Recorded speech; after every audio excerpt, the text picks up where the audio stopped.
అపార్థసారథి హృదయగం. దేవి, కూర బాగుంది నాథ. లేతకాయలు దొరికాయి. నిప్పు నీరు ఉప్పు కారం ఆ దైవ కృప వల్ల సమంగా కుదిరాయి. అవును దేవి, అంతా హరికృప. ఆ దైవేనా? దేవి, కూర బాగుంది. పచ్చడి బాగోలేదని సూటిగా చెప్పవచ్చు కదా. ఈ కూర బాగుందంటూ డొంక తిరుగు ఎప్పుడు లేదుకంట. దేవి, అపార్థం చేసుకుంటున్నావు. అవును, అర్థం చేసుకునే బుర్ర నాకెక్కడిది? అసలు నేనే ఒక పెద్ద అపార్థాన్ని. మీరు అసలున్నారు అపార్థ సారథి.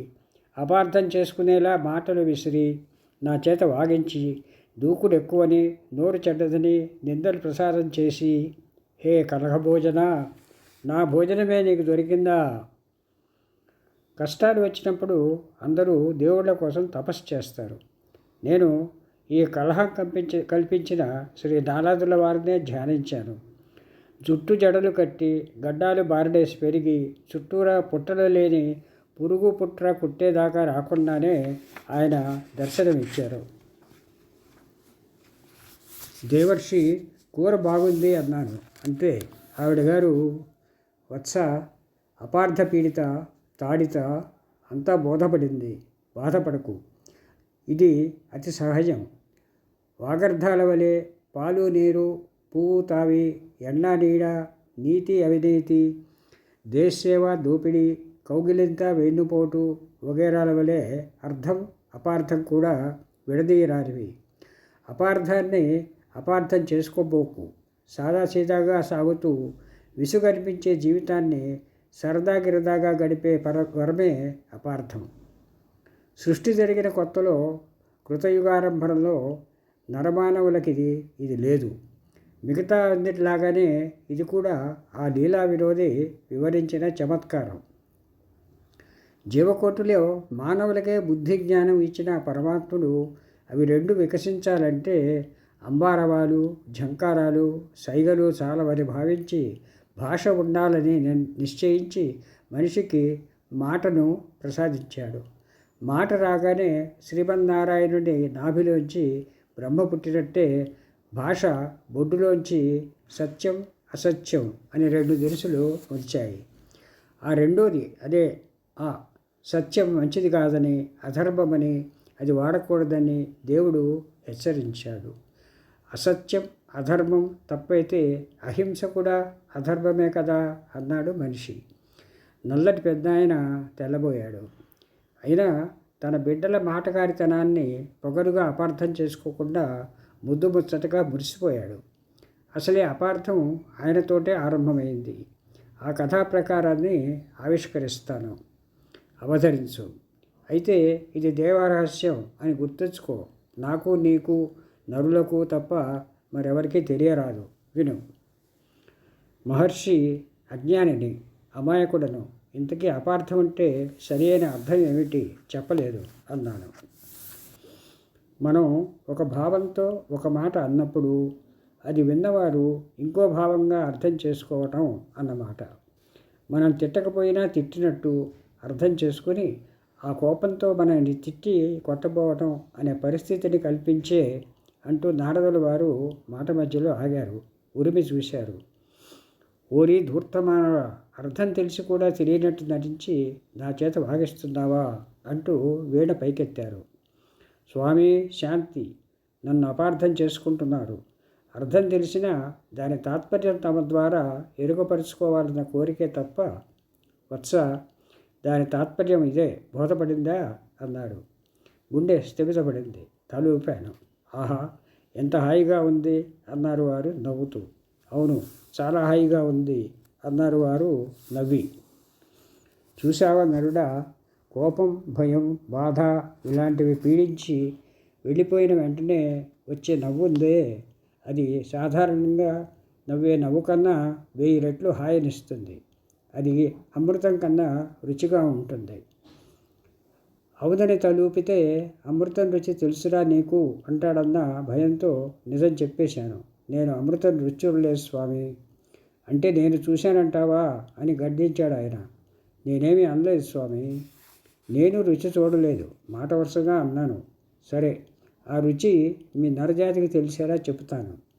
నడిచి నడిచి ఎడారి దాటాక దొరికే దోసెడు నీరు, అడగ్గానే దొరికే గంగాజలం కన్నా రుచి ఎక్కువ. ఏకాదశి ఉపవాసం చేసి ద్వాదశి నాడు తినే చారన్నం, నిత్యం తినే షడ్రసోపేసాహారం కన్నా రుచి ఎక్కువ. అలాగే దుఃఖంలో వచ్చే కన్నిటికన్నా ఆ దుఃఖం గడిచిపోయిన సంతోషంలో వచ్చే ఆ నవ్వు, కన్నీళ్ళ రుచి ఎక్కువ. వాటిలో ఉప్పు ఉండదు, అతి మధురం ఉంటుంది కదా. అందుకే ఆ శ్రీహరి అన్ని పువ్వుల కన్నా నవ్వుల పువ్వుల పూజే తనకిష్టం అన్నాడు. అది ఎప్పుడన్నాడు? ఎప్పుడా? ఆది మధ్యాంతాలు లేని వాడికి, ఎప్పుడూ ఉండేవాడికి ఇప్పుడు అప్పుడు అని కొలతలు చెప్పమంటావా? వ్యాధి వచ్చినప్పుడే దేవుడిని, ఏడుపు వచ్చినప్పుడే దేవుడిని తలుచుకునే నరజాతికి ఆయన ఎప్పుడో ఇచ్చిన సందేశం ఇదే. ఏడుపు వచ్చినప్పుడే కాకుండా నవ్వుతున్నప్పుడు కూడా నన్ను తలుచుకుంటే ఆ నవ్వులే నాకు పూజ అన్నాడు. నవవిధ భక్తి మార్గాలను ప్రకటిస్తూ తన హృద్భాషల సఖ్యమున్, శ్రవణమున్, దాసత్వమున్, వందనార్చనమున్, సేవయు, ఆత్మలో దొరికగన్, సంకీర్తనల్, నవ్వులున్ అను ఈ 9 భక్తి మార్గముల మహర్షి, అది మా పోతన గారి పద్యం. అందులో చివర 9వ మార్గం నవ్వులను కాదు చింతనంబును కదా అన్నాను. అధిక ప్రసంగి, నాకే పద్యాలు నేర్పుతావా అన్నారు. వణికిపోయాను. ముందు పుట్టింది తన పోతన తేల్చమన్నారు. పుట్టిన సంగతి ఎలా ఉన్నా ముందుగా ఈ తెలుగు పద్యం చెప్పింది పోతన మార్చుల వారే అన్నాను ధైర్యంగా. నారదుల వారు స్థిమితపడి హాయిగా నవ్వారు. చూశావా, మళ్ళీ అపార్థం. నీకేమిటి నాకేమిటి, అందరికీ అంతే. అర్థం చేసుకోవటం కన్నా అపార్థం చేసుకోవటంతోనే దూకుడు ఎక్కువ చూపిస్తారు. ఇంతకీ కథ విను. కృతయుగం. సృష్టిలో మానవులు స్తబ్దుగా భోంచేసిన మొసలులా పడి ఉండేవాళ్ళు. తిండి దండుకోవడం, వండుకోవడం, తిని పండుకోవడం, లేచి వండుకోవడం, ఇదే వరుస. తిండి ఎక్కువ, జనం తక్కువ కాబట్టి అవిద్య అజ్ఞానాల వల్లనో వట్టి మంచిదనమే తప్ప చెడ్డదనం ఉండేది కాదు. బుద్ధి పొరపాటున దేవుడు వాళ్ళకి బుద్ధిని ఇచ్చినందువల్ల ప్రాణం విసుగెత్తింది. అదే తెలుగు భాషలో బోరు కొట్టేస్తోంది. వైకుంఠం.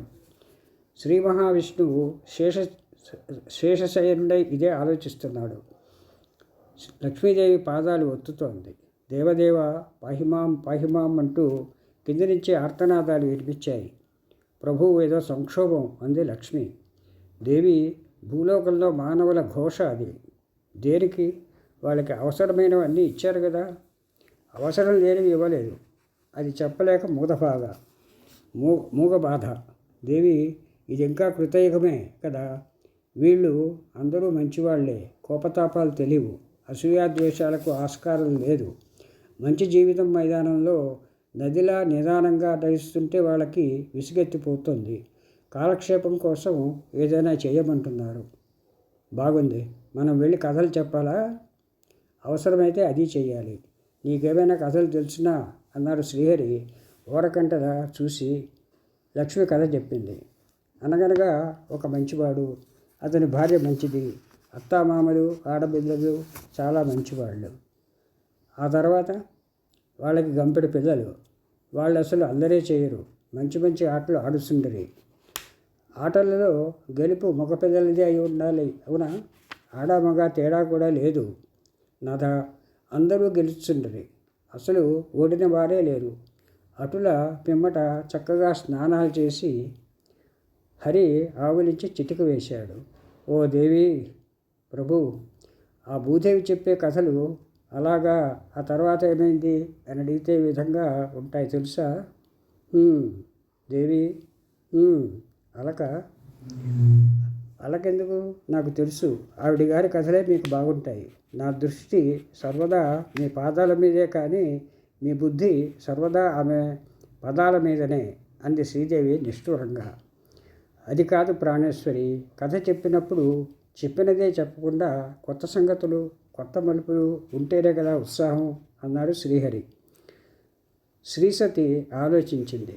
సరే, ఉత్కంఠ కలిగించే కథ చెప్తాను వినండి. అనగనగా ఒక రాజసేవకుడు. అతను ప్రతి రాత్రి రాజుగారికి పాదాలు ఒత్తి వారు నిద్రపోగానే ఇంటికి వచ్చేవాడు. రాగానే అతడి భార్య అతడికి పాదాలు ఒత్తేది. అవును, పతివ్రత కదా, అది సహజం కదా, ఇందులో మెలికే ఉంది. వినండి. ఒకనాడు ఆ సేవకుడు తన భార్య పాద సంవాహాన్ని మెచ్చుకుంటూ ఇలా అన్నాడు, ఓ ఇల్లాల, నీ పాదసేవ బాగుంటుంది కానీ రాజుగారు నా చేతి వాటాన్ని ఎంత మెచ్చుకుంటారో తెలిసిన. ఓ సేవక, నీ చేతులలో ఏదో గొప్ప శక్తి ఉందిరా.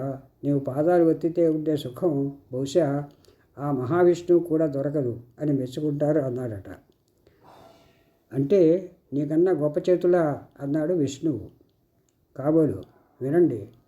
ఆ మాటలు వినగానే అతడి భార్య అతడికి వద్దన చేసి అడిగింది, ఓ నాథ, మీ చేతుల్లో ఉండే ఆ మహిమను, ఆ ఉడుపును నాకు బోధపడేలా ఉపదేశిస్తారా అంది లక్ష్మి. ఆ తర్వాత ఏమైంది అన్నాడు విష్ణువు.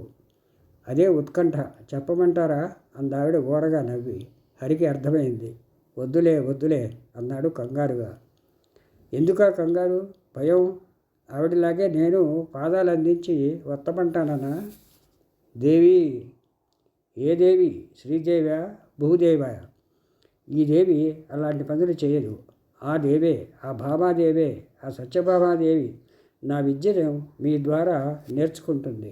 అప్పుడేమో సశేషం. మిగతా భాగం రేపు.